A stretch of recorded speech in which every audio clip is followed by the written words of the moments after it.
Bien. Dentro de los temas que hacen a la jurisdicción internacional, ustedes vieron los criterios atributivos de jurisdicción. ¿Quién me puede nombrar algún criterio atributivo de jurisdicción? Pasen una hojita para los presentes, ¿sí? Dale, acá están circulando, así que van a firmar todos los al presente. ¿Quién me puede decir algún criterio atributivo de jurisdicción internacional? A ver.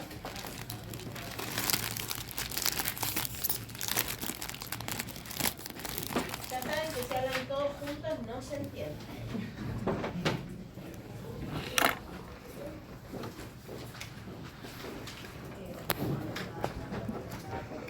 A ver.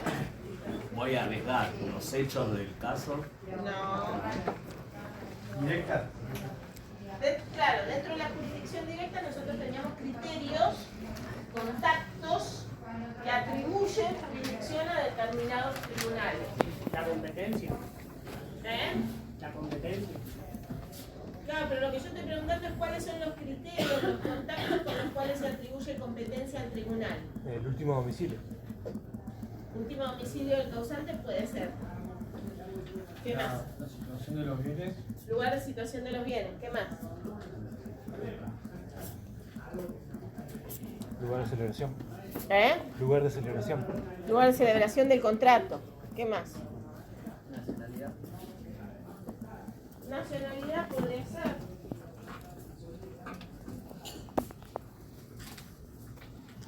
¿Qué recuerdan de lo que vieron de jurisdicción? A ver. Está por ahí. Tuvieron todos ataques de amnesia.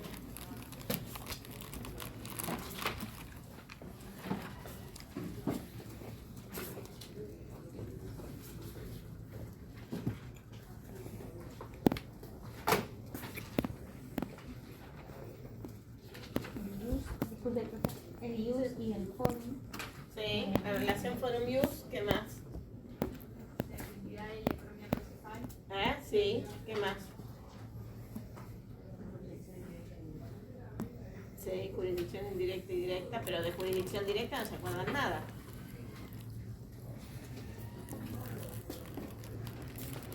¿Cómo se resuelve un conflicto positivo de jurisdicciones?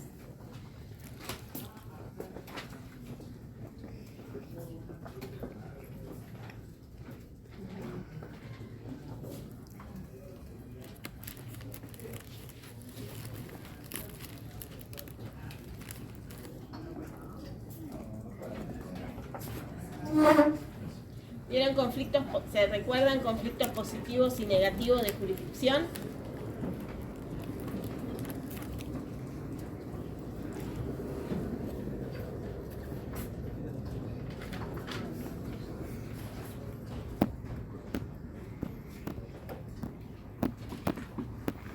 Bueno, vamos a hacer una cosa, para hacerla más simple, porque esto es como una tortura china.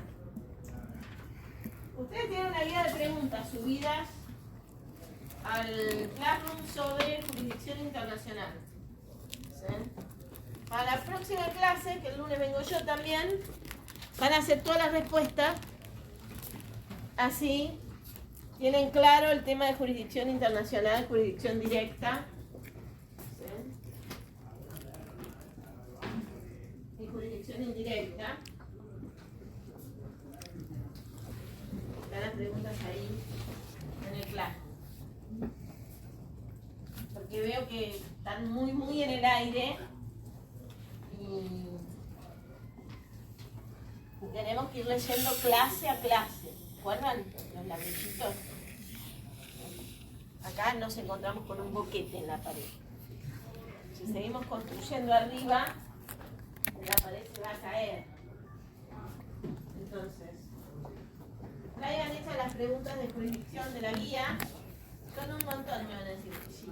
Si no leen clase a clase, se amontonan. Ese es el problema. ¿Está? Bueno.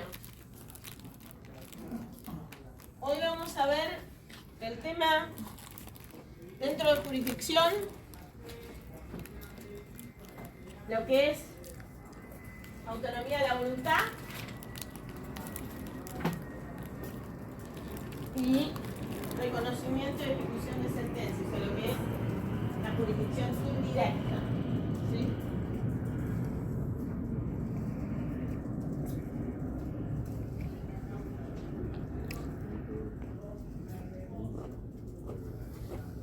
La próxima clase, con la guía de preguntas hechas, vamos a poder trabajar en un ping-pong más productivo. ¿Está? Traten de hacerlo, pues si vemos que seguimos así, la vamos a tener que mandar para hacer trabajo práctico para entregar y evaluar.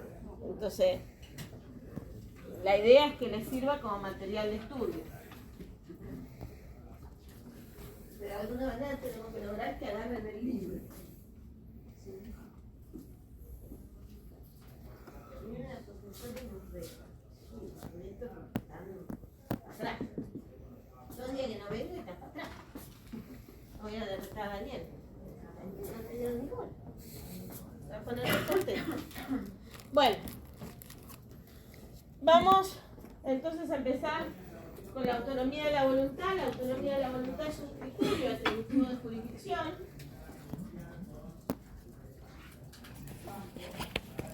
Con el cual las partes se ponen de acuerdo para elegir el juez o árbitro que va a resolver sus controversias. En algunos casos se puede derivar la cuestión en favor de árbitros, en otros casos no. Los requisitos para que la prórroga o acuerdo de elección de foro sea válido emanan de la ley o de los tratados. Entonces ustedes van a encontrarse con que la pared es el Código Civil, el pizarrón es el Protocolo de Buenos Aires, el cuadradito ese rosa es el Tratado de Montevideo. Esa es la diferencia de la amplitud con la que se puede ejercer la autonomía de la voluntad según las fuentes de las que hablemos. En el Código Civil es más amplia, en los Tratados de Montevideo es súper restrictiva la posibilidad de seleccionar foro. Tan restrictiva. ¿Dijo la fuente emanará de la ley o de los tratados? No, la fuente no. O sea, la autonomía de la voluntad va a estar regulada, ¿sí?, por 2 fuentes, la ley y los tratados. Entonces son la ley y los tratados las que dicen con qué amplitud y de qué manera se va a ejercer la autonomía de la voluntad. Como yo les decía, el Código Civil tiene gran amplitud, los tratados de Montevideo son muy restrictivos.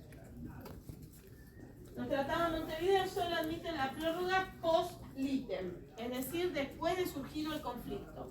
No se puede prorrogar la jurisdicción en el contrato, sino que hay que prorrogarla después de que tenemos conflicto. En el caso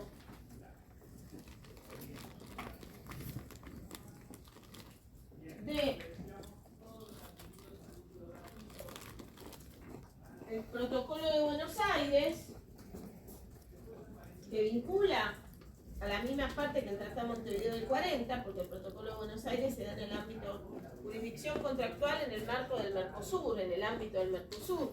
Por lo tanto, están Argentina, Uruguay, Paraguay, Brasil, y ahora Venezuela, Bolivia, Chile, país asociado, ¿sí? Pero en el momento que se dictó el Protocolo de Buenos Aires, era Argentina, Brasil, Paraguay y Uruguay. Entonces se superponía mucho con Montevideo. Y se dio la misma discusión que en Montevideo. ¿Hasta dónde vamos a admitir la prórroga? ¿Cómo vamos a hacer con la prórroga? Los uruguayos se resistían a la prórroga de jurisdicción. Se termina receptando la prórroga con mayor amplitud que en Montevideo, porque dice en cualquier momento, pero siempre y cuando se celebre el acuerdo por escrito y la cláusula de prórroga no sea abusiva.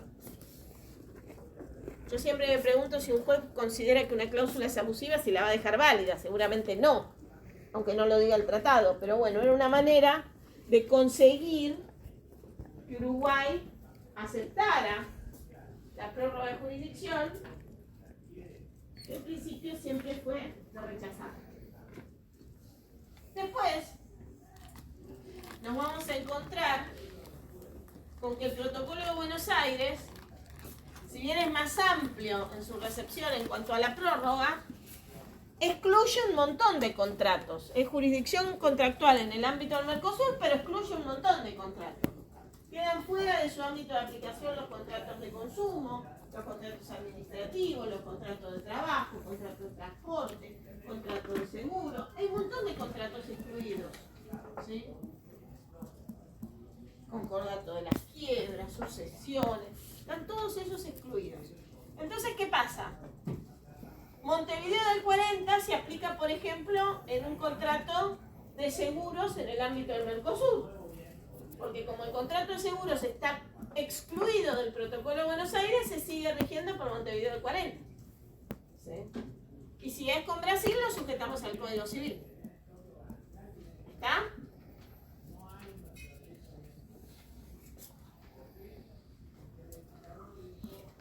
Ahora bien, cuando nosotros estamos hablando del Protocolo de Buenos Aires, regula la jurisdicción contractual. Entonces, además de la prórroga, lo vamos a volver a ver en contratos cuando veamos jurisdicción. ¿Sí? Todo lo que hablemos hoy de prórroga va para el primer parcial y para el segundo en jurisdicción contractual. ¿Está? O sea que no se archiva, sino que puede ser materia también de pregunta en el segundo examen. No se puede hablar de jurisdicción contractual sin hablar de prórroga. Eso estamos viendo ahora el Protocolo de Buenos Aires. Bien, hecha esta aclaración, ¿qué dice nuestro Código Civil? Nuestro Código Civil regula la prórroga de jurisdicción en los artículos 2605, 2606 y 2607. El 2605 establece los requisitos para la prórroga de jurisdicción, requisitos que van a estar vinculados justamente con aquellas cuestiones que nosotros llamamos materia disponible para las partes. Es decir, aquellos supuestos, se cumplen esos requisitos, estamos en un supuesto en el cual podemos elegir el juez competente o el árbitro que va a resolver la controversia. La cuestión tiene que ser, según el 2605, patrimonial, objetivamente internacional,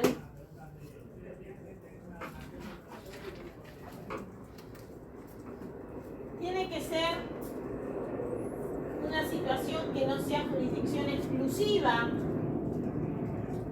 de tribunales argentinos. Por eso empecé hablando de los criterios atributivos de jurisdicción. Repite lo que dijo lo último, profe. No puede ser jurisdicción exclusiva de tribunales argentinos y no puede estar la prórroga prohibida por la ley. O sea, los requisitos para que la prórroga sea válida en el Código Civil es que la prórroga se dé en asuntos patrimoniales, objetivamente internacionales, que no se trate de supuestos de jurisdicción exclusiva de tribunales argentinos y que la prórroga no esté prohibida por la ley. Esta prórroga se puede materializar por escrito, en cualquier momento, 2606, y admite modificaciones. Dice el 2606 que el juez al que las partes eligen como juez competente tiene a partir de ese momento jurisdicción exclusiva, salvo pacto en contrario. O sea, las partes pueden modificar esa elección y elegir a otro tribunal. También, digamos que nuestro código admite la prórroga expresa y la prórroga tácita. La prórroga expresa es justamente que esté escrito el acuerdo. Incluso el Código Civil recepta la prórroga celebrada por medios electrónicos.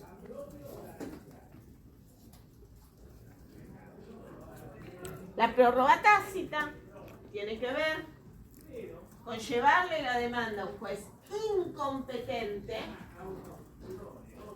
y que el demandado no oponga excepción de incompetencia. Entonces, en ese momento se considera que las partes consintieron ambas la jurisdicción de ese tribunal.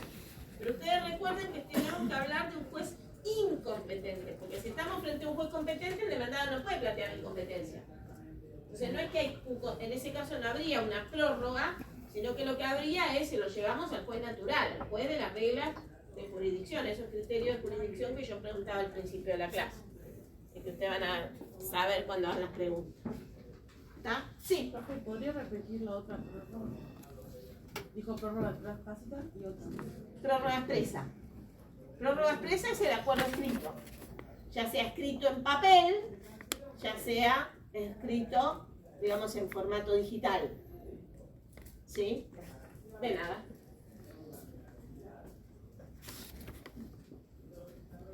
La prórroga en favor de árbitros la vamos a ver no la clase que viene, sino seguramente la otra. ¿Está? Sí.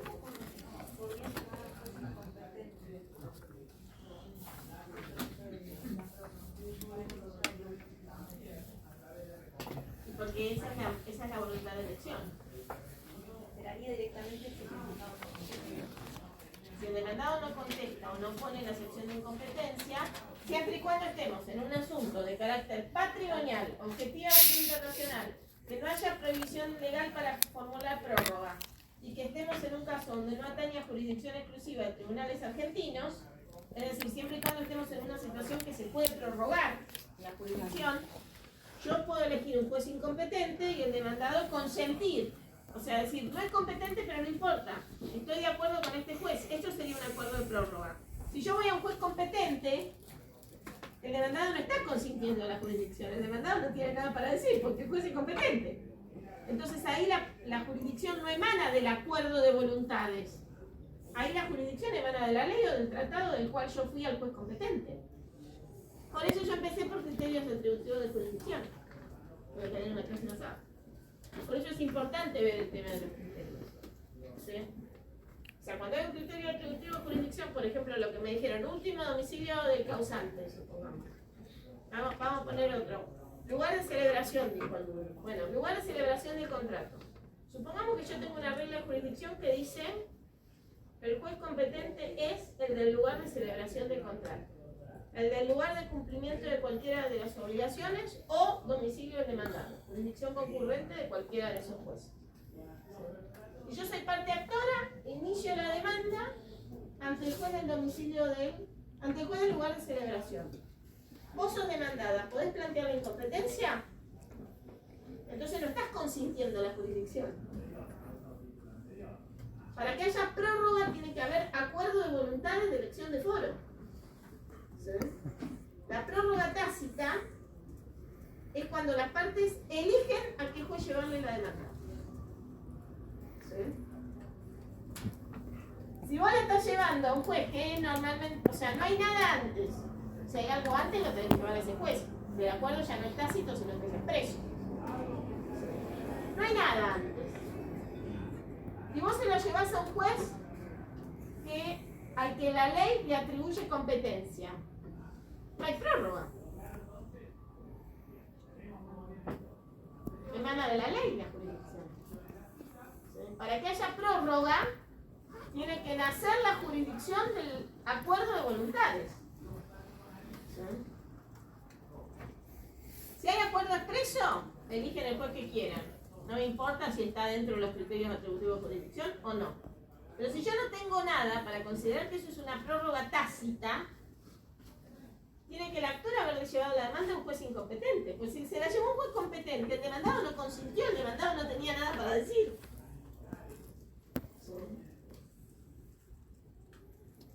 El demandado consiente la jurisdicción cuando, pudiendo interponer excepción de incompetencia, se calla la boca. Y ahí hay prórroga tácita. Pero para que el demandado pueda plantear la incompetencia, el juez al que el actor le llevó la demanda no tiene que ser competente. Si no, el demandado no puede plantear la incompetencia. ¿Entienden esto? Es una cuestión de lógica. El código dice, el actor llevando la demanda y el demandado contestando la demanda sin oponer incompetencia. Ahora, este sin oponer incompetencia implica que el demandado podía oponer la incompetencia y se cayó la boca. Porque si no, caeríamos en el otro supuesto, donde todos los asuntos patrimoniales diríamos que hay prórroga tácita.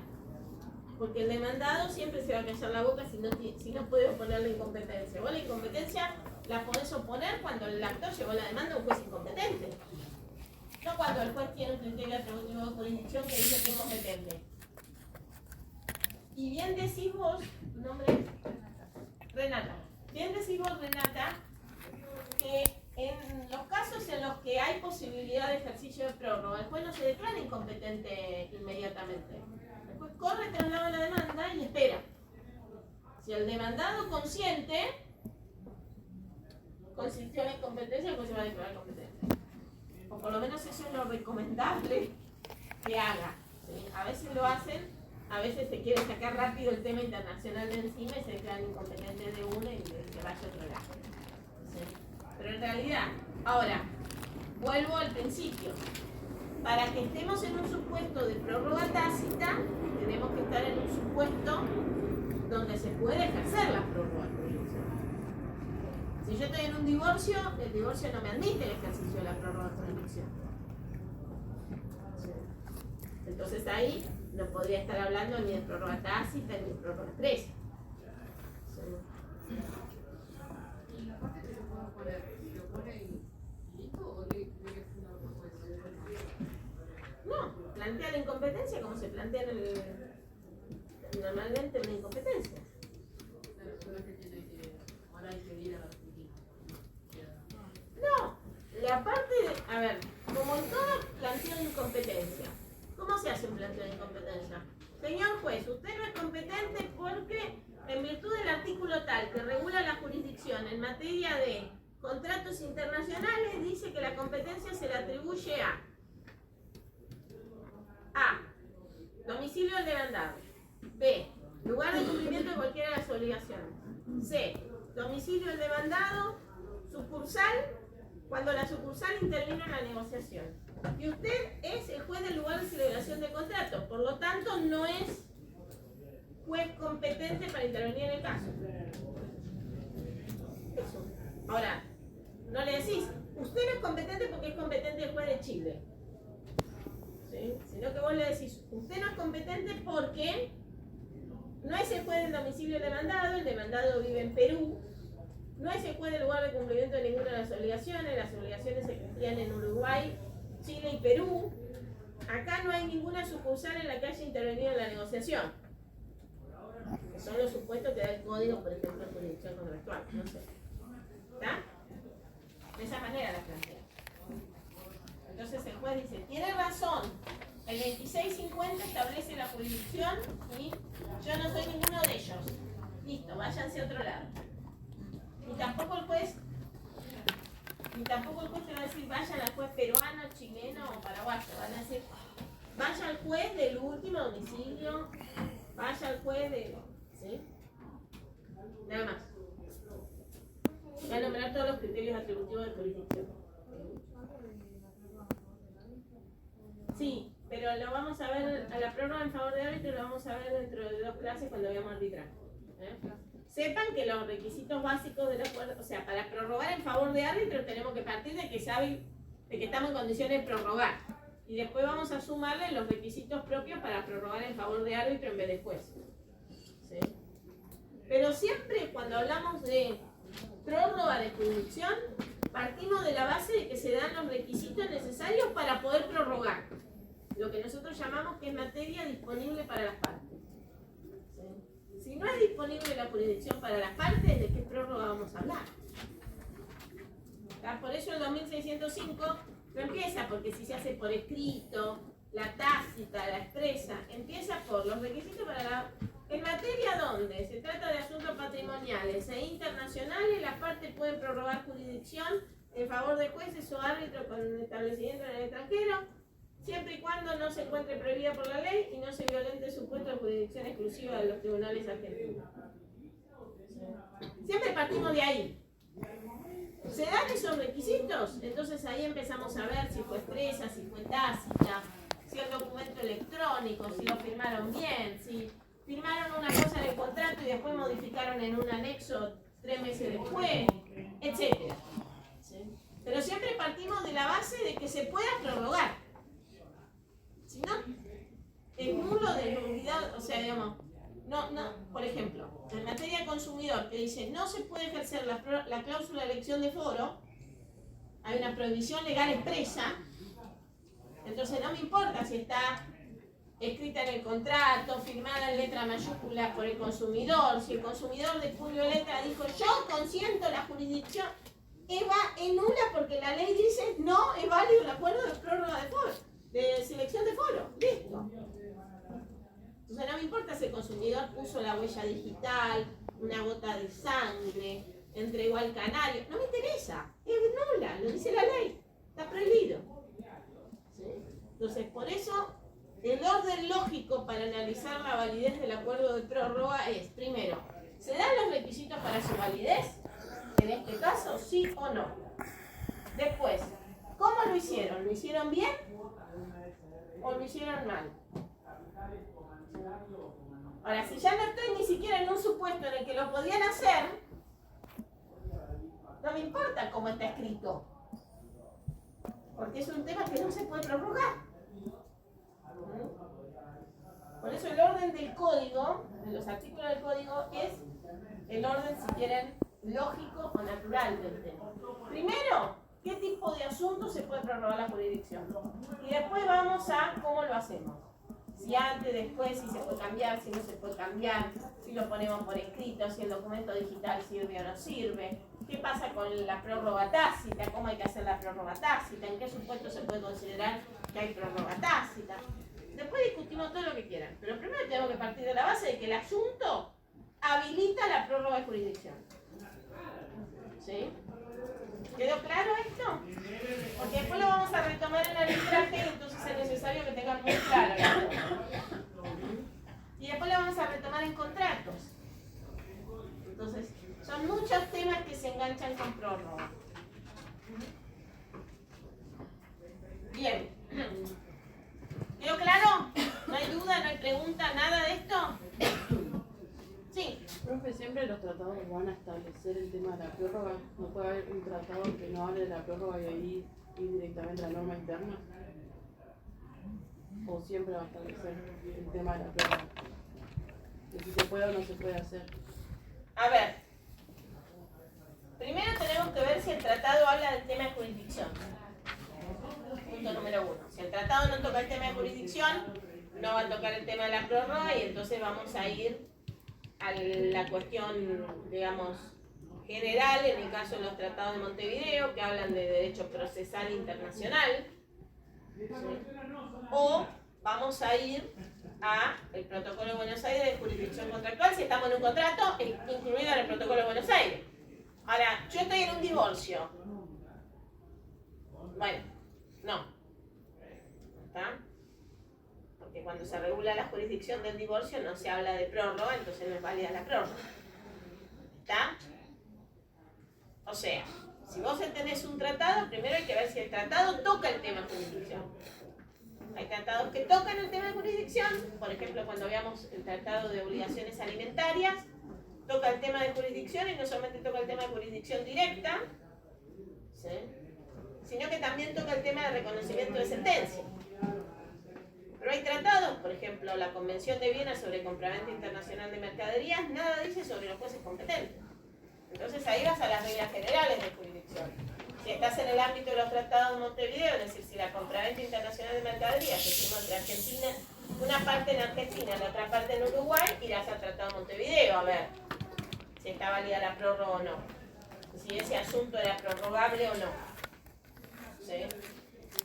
O al protocolo de Buenos Aires, según corresponda. Si es una compraventa de consumo, vas a Montevideo. Si no es de consumo, vas a Buenos Aires. ¿Sí? ¿Está? Ahora, no todos los tratados tocan el tema ni siquiera de la jurisdicción. El código sí, el código de todos los temas, menos de un tema de minoría, en todos los temas nosotros vamos a ver jurisdicción, ley, jurisdicción, ley, jurisdicción, ley. Lo que estamos viendo ahora son las reglas generales de jurisdicción que están entre los artículos 2601 y 2612. Yo, claro, a mí no me interesa que ustedes se sepan el número de artículo.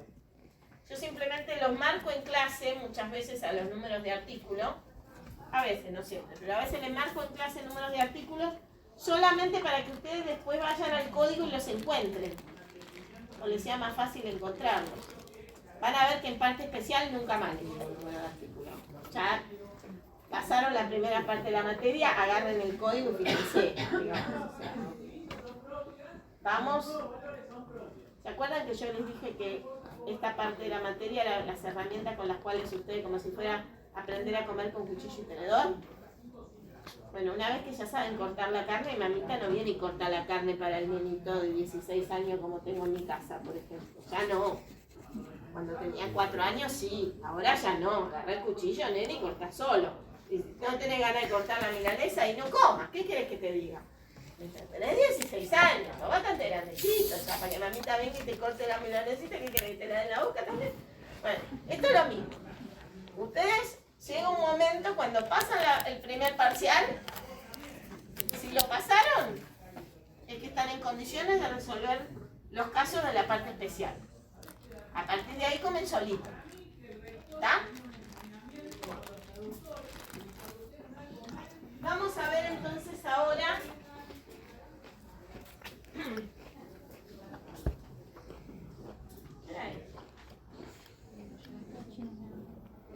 ¿y 40? No me va a alcanzar para reconocimiento de profesión. Bueno, vamos a ver inmunidad al Estado, que me va a entrar. Si no, no me va a alcanzar.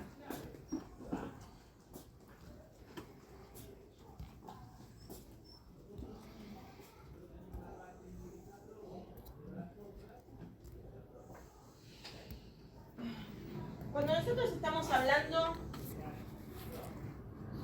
de los problemas de la jurisdicción, hasta ahora veníamos hablando que hablábamos de sujetos privados siempre, ¿no es cierto? Hablamos de contratos hace un ratito. Cuando nos metemos en el tema de inmunidad del Estado, a lo que nos referimos es a la posibilidad o no de que un Estado sea juzgado por los tribunales de otro Estado. Por eso en general se suele hablar de inmunidad del Estado extranjero.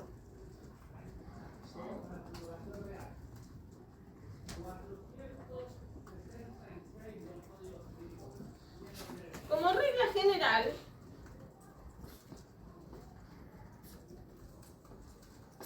regla general, los estados solo pueden ser juzgados por sus propios tribunales.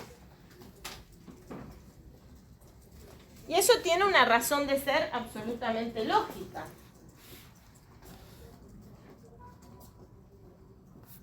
Todos los estados son pares, son sujetos iguales. ¿Sí?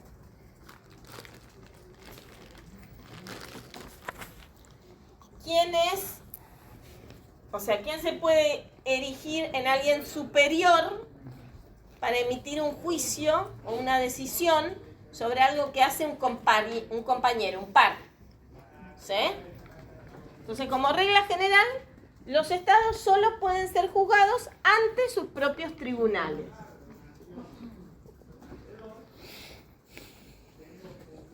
Eso es lo que se llama inmunidad. ¿Sí? No pueden ser... Esto es algo en internacional público habrán visto. Pero si no se acuerdan de lo que vimos en la clase pasada, no quiero imaginar lo que se acuerdan de internacional público. Entonces, cuando hablamos de inmunidad, nos referimos a eso. A que la regla general es que como todos los estados son igualmente soberanos, ninguno puede ser tribunal del otro. ¿Sí? Porque para ser tribunal te pones un escalón más arriba. Esto es como si yo le pidiera a... ¿Cómo te llamas? Lucas que le tome examen a Renata. Lucas no le va a tomar examen a Renata. A Renata vamos a tomar examen nosotros. Porque Lucas primero se pondría en un gran compromiso, ¿sí? Porque Renata después lo va a querer matar si dijo o le hizo una pregunta. Entonces, no. Esto pasa lo mismo. Entre pares, ¿sí? No hay nadie que se pueda constituir en juez del otro. Ahora, ¿qué sucede? En la práctica eso muchas veces lleva a situaciones muy injustas. Porque, por ejemplo, y eso pasó en el caso Manauta en la República Argentina. Por ejemplo, nosotros nos encontramos, y de esto se trataba el fallo Manauta. Manauta era un trabajador de la Embajada de la Unión de la República Socialista Soviética.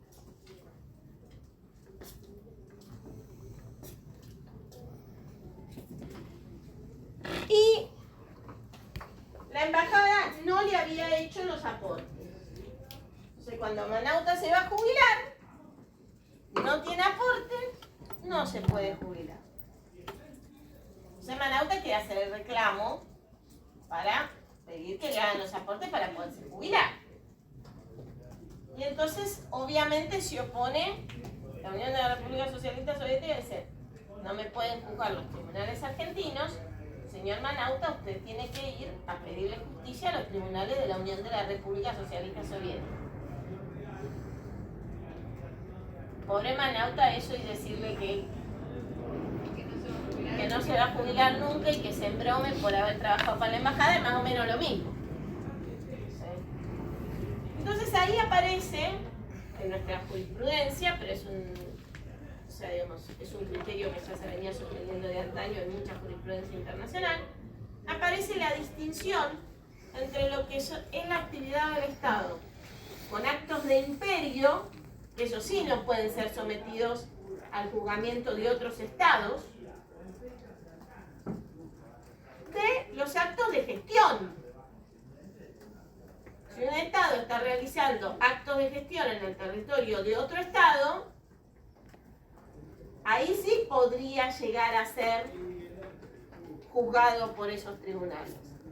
Esto da lugar a la teoría de lo que se conoce como inmunidad relativa.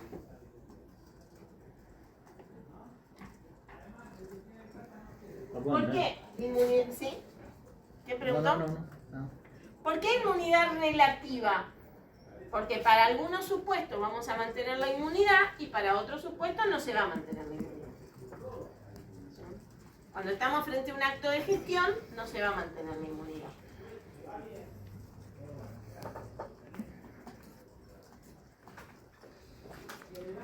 Ahora bien, y esto también se ve en el caso Manauta y se ve también en el caso Blasón.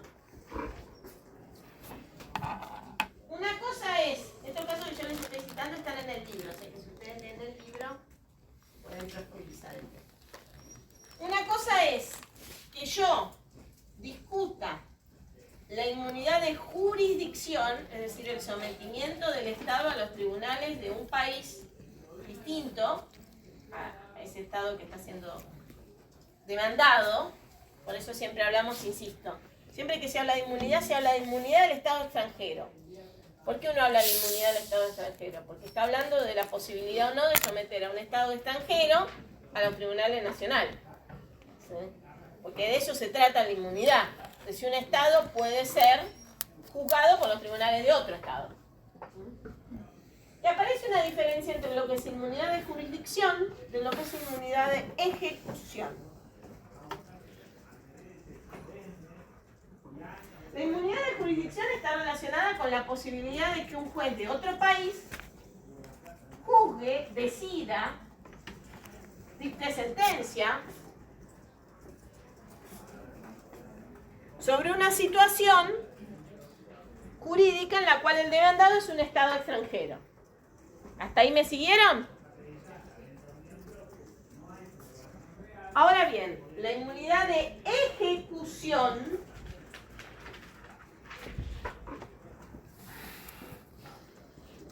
tiene que ver con la posibilidad de que un tribunal dicte medidas coercitivas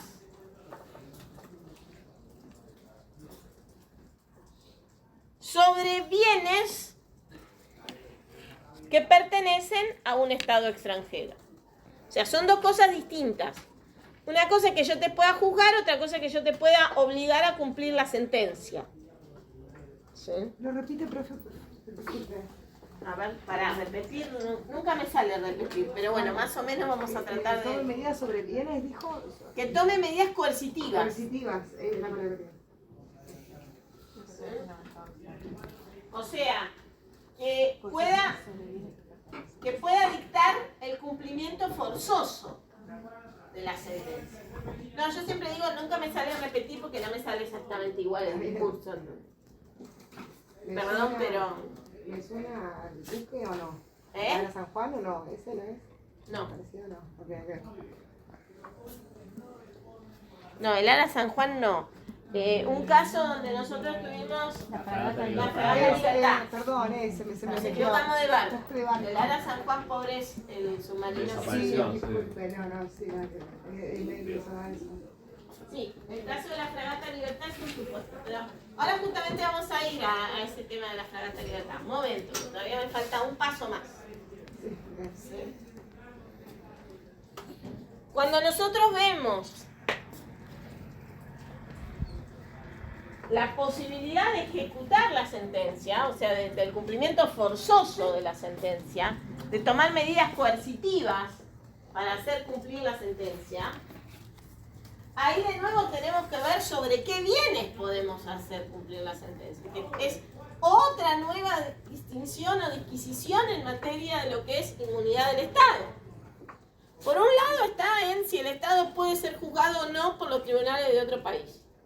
Y ahí vamos a tener que ver de qué acto se trata, porque actualmente estamos, la mayoría de los países enrolados en la corriente de la inmunidad relativa, donde ciertos actos pueden ser juzgados por tribunales extranjeros.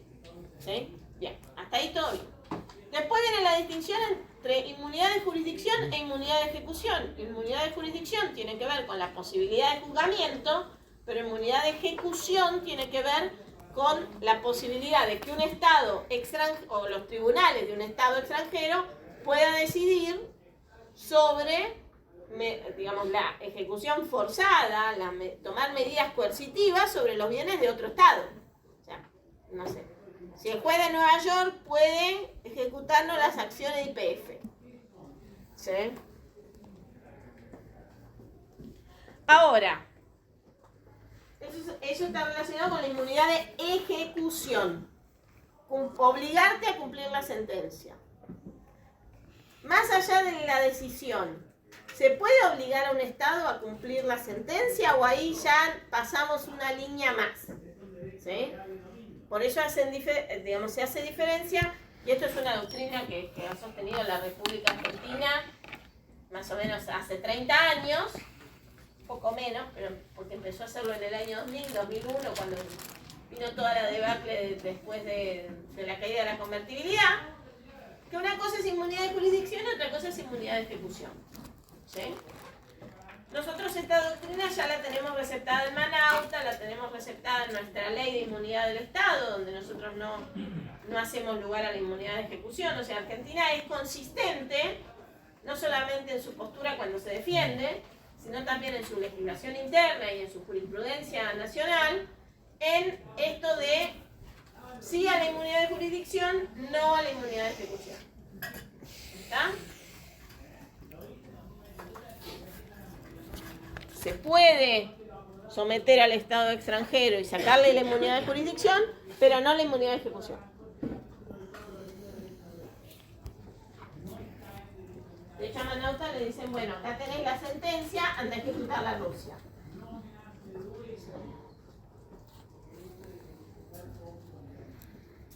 Ahora, otro tema distinto es, supongamos que aceptamos la inmunidad de ejecución.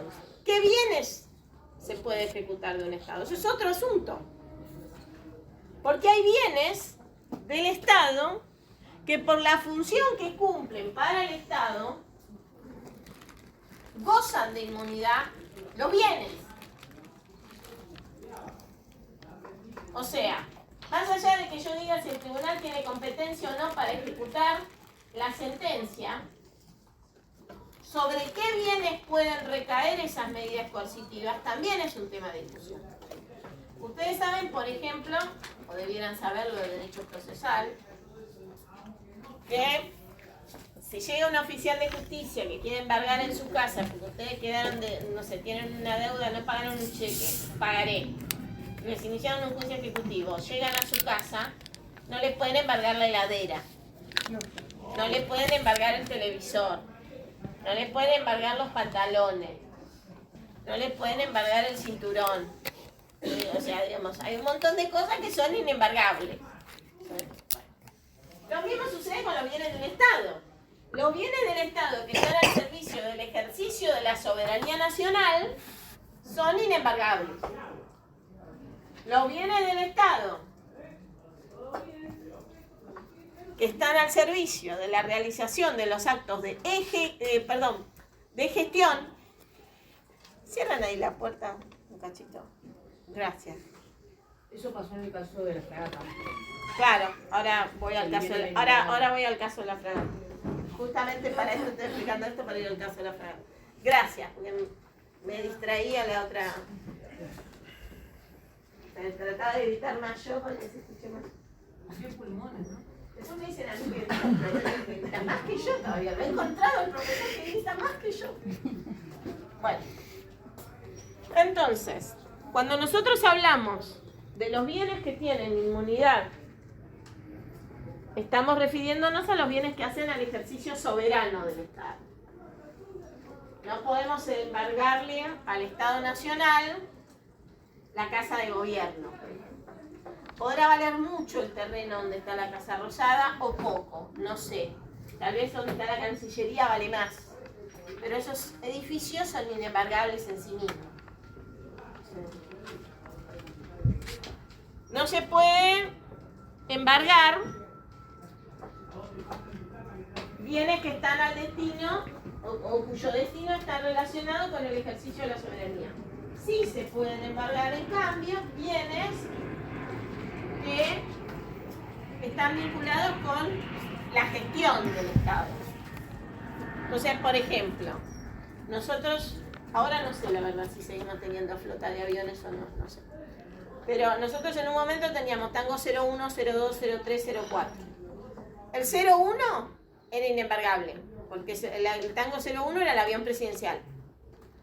El Tango 02, 03, 04, 05, no sé cuánto, en algún momento creo que tuvimos hasta 5.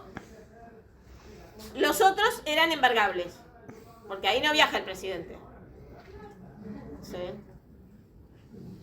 Se usaba para distintas cosas relacionadas con funcionarios y traslados de funcionarios, lo que quiera, pero ahí no viaja el presidente. Entonces el 01 era inembargable, los otros no. ¿Qué pasó con la fragata? Que sale el tema de la fragata siempre con esto. La fragata Libertad, o sea, había un juez en Nueva York. Cuento un poquito la historia más para atrás porque a lo mejor alguno de ustedes, como es una historia vieja, del 2001, tal vez algunos de ustedes son muy jovencitos y en esos años habían nacido, así que ni se acuerdan de quién era el juez Griesa. Ahora todos conocen a Presca, pero Griesa tenía más cara de malo. El señor Burns. Tenía una cara medio de señor Burns. Es cierto. Bueno, el juez Griesa, Dios lo tenga en su santa gloria y no nos lo devuelva nunca más. ¿El de los fondos fuiste? Claro, era el de los fondos. Entonces, el juez Griesa había dictado sentencia en contra de la Argentina. Pero claro, por más que había dictado sentencia en contra de la Argentina, no tenía de dónde cobrarse. O sea, nosotros usábamos algo que yo llamo en derecho en general la impunidad del insolvente. Si vos no tenés bienes, ¿qué te importa? Bueno, entonces nosotros jugábamos un poco con eso. No tienen nada que nos puedan embargar. O sea que decir lo que quieras, que no me importa, no me importa, no me importa. Bueno. Entonces Griesa, ¿qué hacía? Mandaba exhorto a todos los países del mundo tratando de trabar bienes argentinos. ¿Argentina qué hacía? Se tomaba las precauciones de los países que le iban a dar bola griesa, Italia, Francia, y no aterrizaba nunca un avión que fuera de propiedad del Estado argentino. Jamás. De hecho, la fragata Libertad en esos años hacía viajes extrañísimos. O sea, digamos, yo no sé si ustedes saben la historia de la fragata Libertad, pero la fragata Libertad es donde hacen una especie de viaje de egresados, La Armada. ¿sí? La Armada Argentina. Viaje de egresados que a la vez es nuestro práctico. Viaje ¿sí? escuela, claro. Porque es un buque escuela. O sea, es el primer lugar donde, bueno, está bien, vos aprendiste cómo hacer el nudo marinero, ahora en el medio de la mar hacelo. ¿Sí? Entonces, por eso se llama, ese viaje se llama viaje de instrucción. Porque los marinos son instruidos en la práctica del navegar. ¿Sí? Marina de guerra. ¿Sí? Porque es la armada, no es marina mercante, es la armada. Bueno. Entonces, igualmente, o sea, normalmente la fragata Libertad, históricamente, hace puertos importantes, porque tiene que ver con cuestiones diplomáticas y demás. Paraba en España, paraba en Italia. Obviamente que a veces paraba también en puertos medio raros por cuestión de que necesita cargar combustible, cosas, comida, ¿sí? Paraba en Marruecos, por ejemplo, porque cruza todo el Atlántico y tiene que parar en el primer puerto que encuentra. Claro, prohibido. Pero en general paraba en Inglaterra, paraba en Italia, bueno, después Malvinas en Inglaterra no, pero paraba en Italia, paraba en Francia, paraba en países, en Alemania, da toda una vuelta por Europa, hace todo como una vuelta al mundo, parando en países importantes con los que a Argentina le interesa tener relaciones diplomáticas. En la época esta, como estaban todos los exhortos desparramados por el mundo, que cualquier cosa que encontraran de Argentina lo embargaban, hacíamos, el viaje de la fragata Libertad era por algunos países africanos, o sea, una cosa así medio en chino, ¿sí? Para tratar de evitar tocar puertos hostiles. Bien. Nadie contaba con que un juez de Ghana se le iba a ocurrir tomar protagonismo internacional embargando la fragata Libertad. Partiendo de la base, con todo respeto por el derecho de Ghana, pero partiendo de la base de que era una burrada jurídica, porque si los bienes que están al servicio de la soberanía del Estado son inembargables intrínsecamente, obviamente que la fragata Libertad era inembargable porque es el buque insignia de la Armada Argentina. ¿Sí? Entonces, si es el buque insignia de nuestra Armada Nacional, la Marina de Guerra del Estado argentino, claramente, evidentemente, no era un buque embargable. Pero como nosotros siempre hacemos esto del 2x1, en esa época también arriba de la fragata Libertad iban muchos empresarios, que se pensaban que la fragata Libertad era un crucero. Y entonces llevaban dulce de leche, alfajores, qué sé yo, jugo de limón, no sé, cosas que Argentina quería exportar y mostrarle a Ghana, Angola, qué sé yo, para venderle nuestros alfajores. ¿Sí? Entonces de eso se toma el juez de Ghana para decir que la fragata Libertad no era un buque de guerra porque estaba llena de alfajores y de dulce de leche. Y que en realidad estaba haciendo un viaje comercial. ¿Sí? Entonces por eso embarga la fragata Libertad.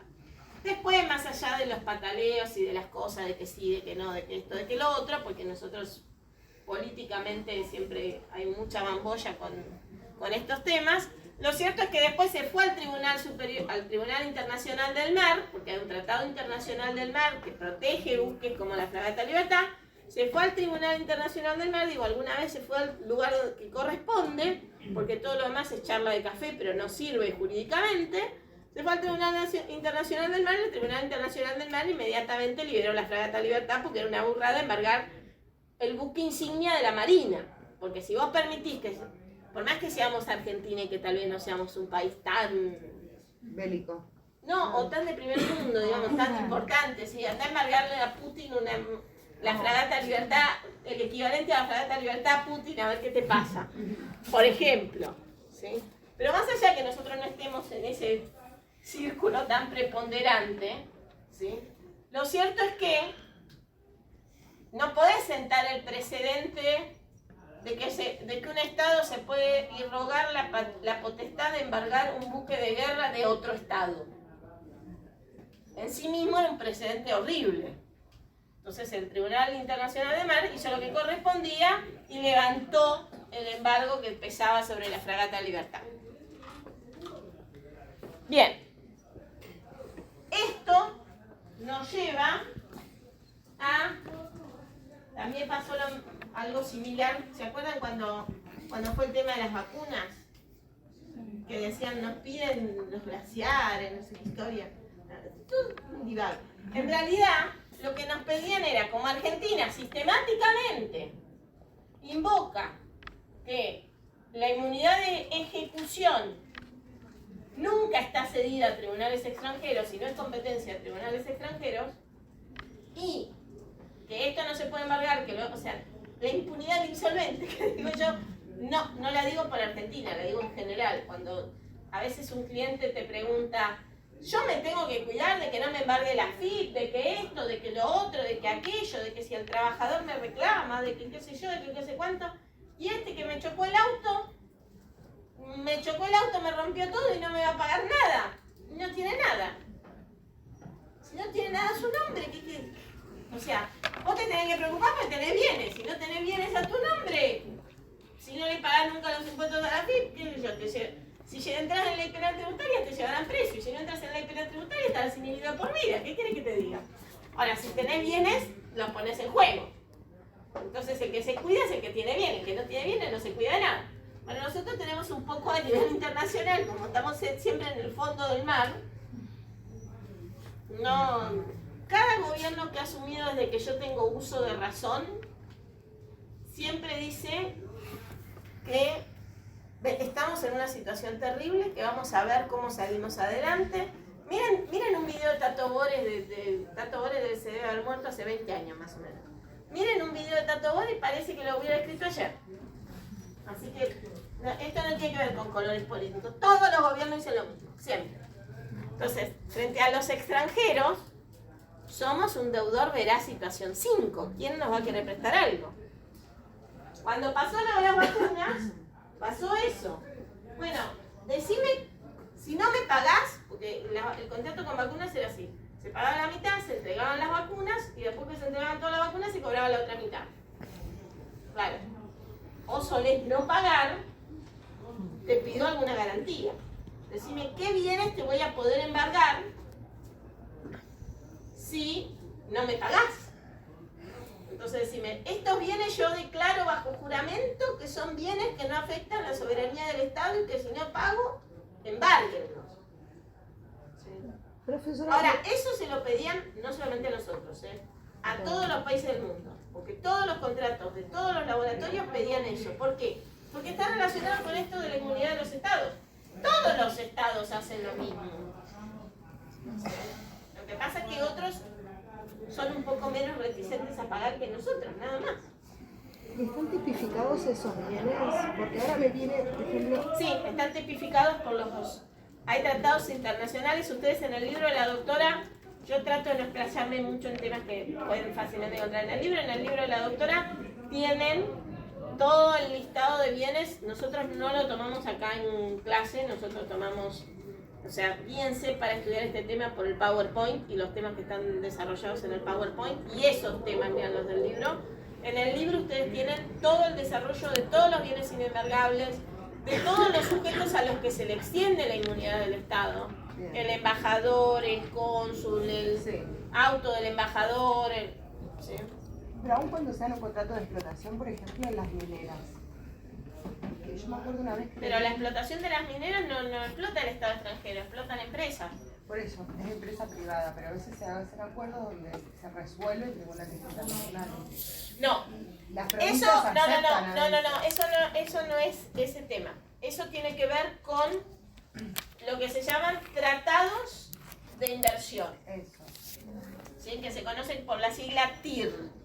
Los tratados de inversión, porque se llaman tratados de inversiones recíprocas, o sea, nosotros le damos protección a las inversiones que hacen, por ejemplo, los ciudadanos y las empresas norteamericanas.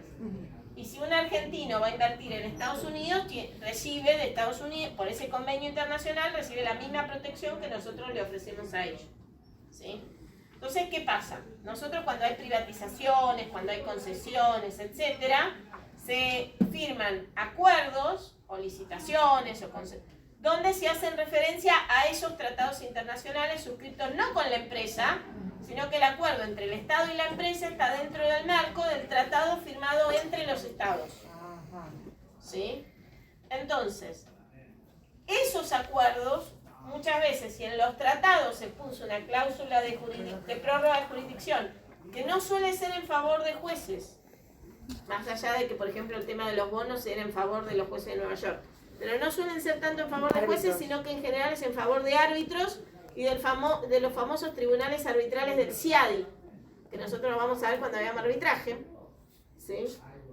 Estos convenios, estos acuerdos con las empresas, por ejemplo, no sé, le doy a Shell, supongamos, la concesión del pozo petrolero en Vaca Muerta. Si yo le saco la concesión sin cumplir los requisitos que dice el contrato que firmamos, entonces Shell me puede demandar ante los tribunales del CIADI, por ejemplo. Eso pasó con todas las licitaciones de obras y servicios públicos durante la década del 90. Todo se prorrogaba en favor del CIADI. ¿Sí? Pero porque hay tratados internacionales firmados entre los estados, y el CIADI es un tribunal arbitral especialista, un centro de arbitraje, que se especializa en inversiones extranjeras. O sea, inversiones que hace un privado en un estado extranjero. ¿Sí? Y entonces se evita, o sea, digamos, se discuten ahí situaciones de hecho del príncipe y toda esa fuerza mayor, etcétera, etcétera, etcétera. Lo que pasa que, insisto, nosotros como que en esto somos seriales, porque tenemos 2 millones de demandas en el CIADI, entonces tenemos como una cosa ahí medio... Por eso los inversores no dan plata. A ver. Yo siempre digo, hay que pensar lo siguiente. Partamos de la base que el que invierte plata en un negocio es porque quiere ganar plata. ¿Sí? Lo cual no está mal en sí mismo. O sea, cualquiera de nosotros, si yo te digo, vamos a hacer un negocio, dame, qué sé yo, 1.000 pesos. ¿Y qué vas a hacer con 1.000 pesos?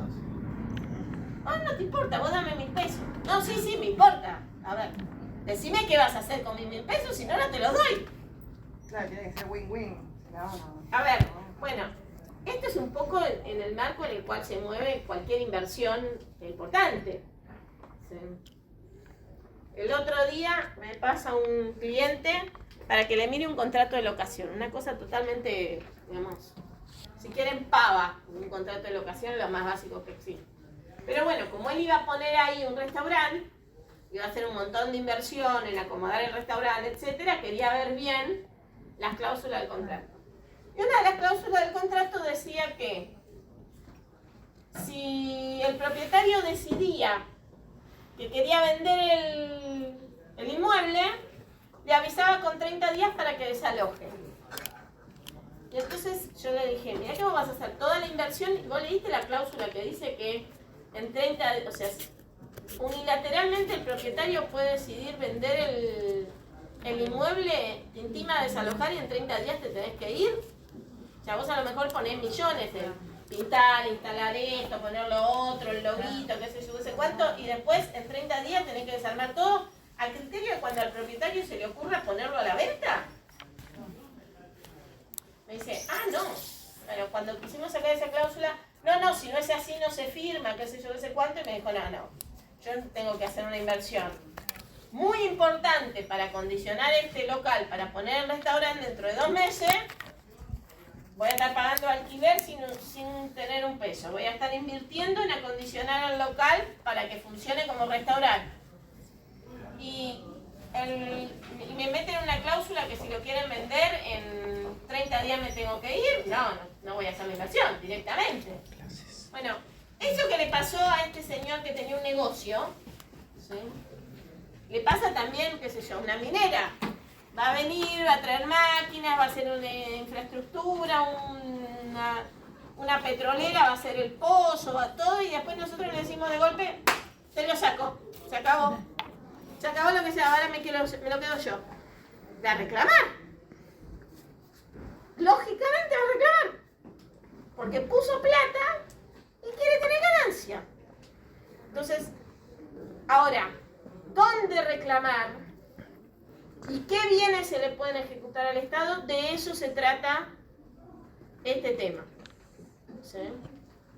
Hay que ver, primero, que los bienes embargables no sean, o sea, no afecten la soberanía del Estado.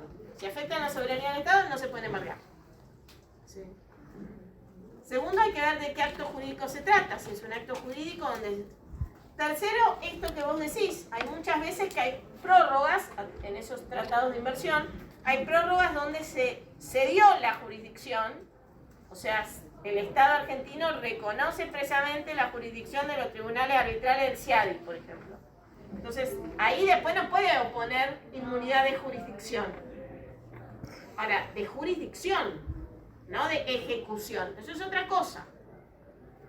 ¿Sí? Y de hecho Argentina se la pasa discutiendo eso.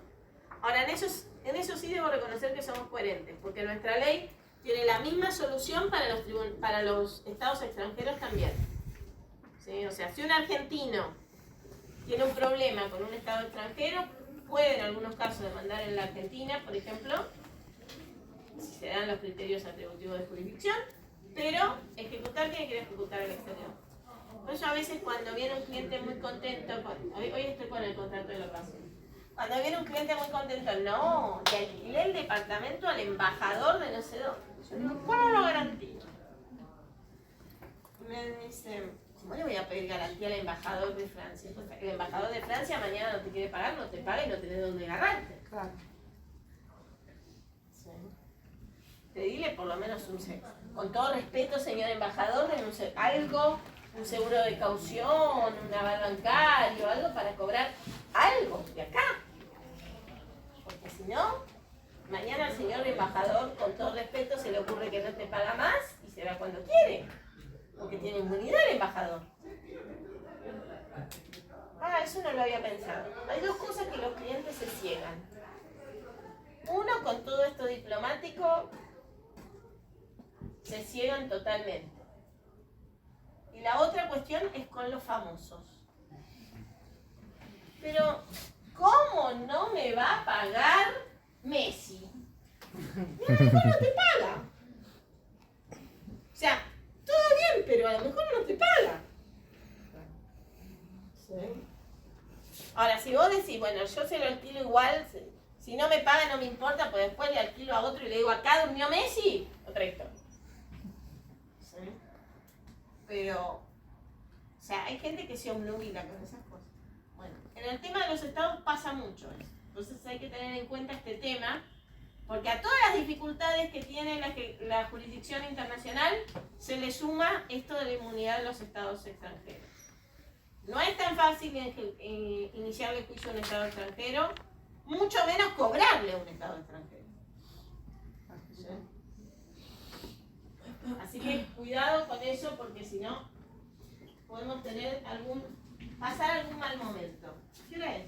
Ya veo que todos se acomodan. Van a ser menos cuando Van a ser igual. Ah, bueno, tenemos 5 minutos. Bien, ¿hasta acá todo esto se entendió? Vamos a dar algunas coordenadas para la clase que viene. Yo ya les dije, hagan la guía de preguntas de jurisdicción. ¿Sí? Si se les presentan dudas cuando están haciendo la guía de preguntas, es mejor que las tengan ahora que no la clase anterior al parcial. Más allá de que tenemos una clase de repaso, hagan eso. Y traigan el código procesal para ver, porque vamos, o sea, la parte de jurisdicción indirecta, que es lo que vamos a ver la clase que viene, tiene una pata en el Código Civil y una pata en el Código Procesal. Así que tienen que traer los dos, el Código Civil y el Código Procesal. Del Código Procesal, artículos 517 a 519. Pueden traerlo impreso en una hojita, si lo tienen en el celular, no me importa a mí de dónde lo tienen, pero tienen que tener.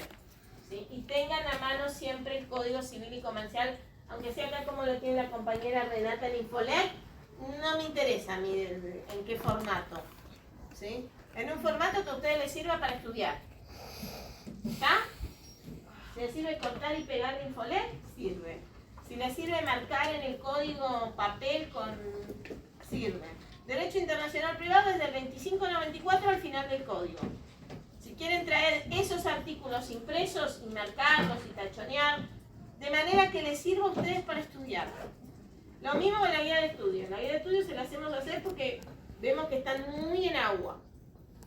¿Sí? Entonces, de esa manera los obligamos a que se sienten el fin de semana a leer. Va a llover todo el fin de semana, chicos.